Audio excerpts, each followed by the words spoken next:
Sissieretta Jones, world-famous soprano who in June 1892 became the first African-American to perform at Carnegie Hall in New York City, New York. She sang both classical opera and performed in musical comedies with her own troupe. Born Matilda Sissieretta Joyner on January 5, 1869 in Portsmouth, Virginia, to Jeremiah Joyner, a pastor, and Henrietta Joyner, a singer in the church choir. She began singing in the church choir directed by her father. When only 14, she married David Richard Jones, who became her first manager.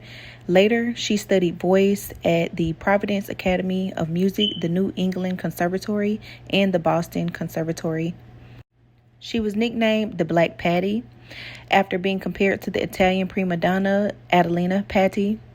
During 1880s and 1890s, Jones performed at Madison Square Garden, Boston's Music Hall, and the World's Columbian Exposition in Chicago, Illinois.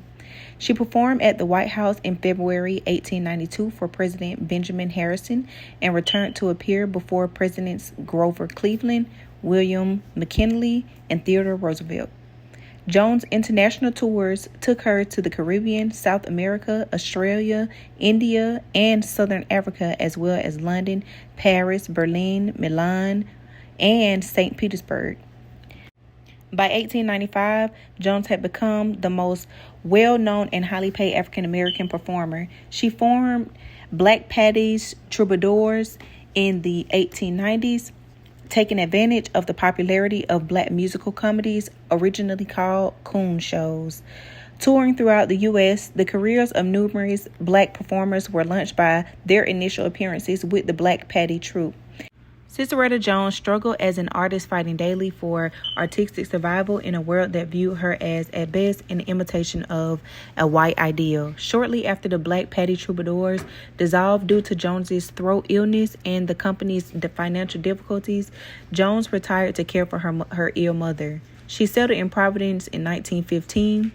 Sissieretta Jones died from cancer June 24, 1933, and was buried in an unmarked grave paid for by a local businessman who also provided financial assistance during the 2 years of her final illness. Years later, Jones's biographer, Maureen Lee, established a GoFundMe campaign to purchase a tombstone for the deceased singer.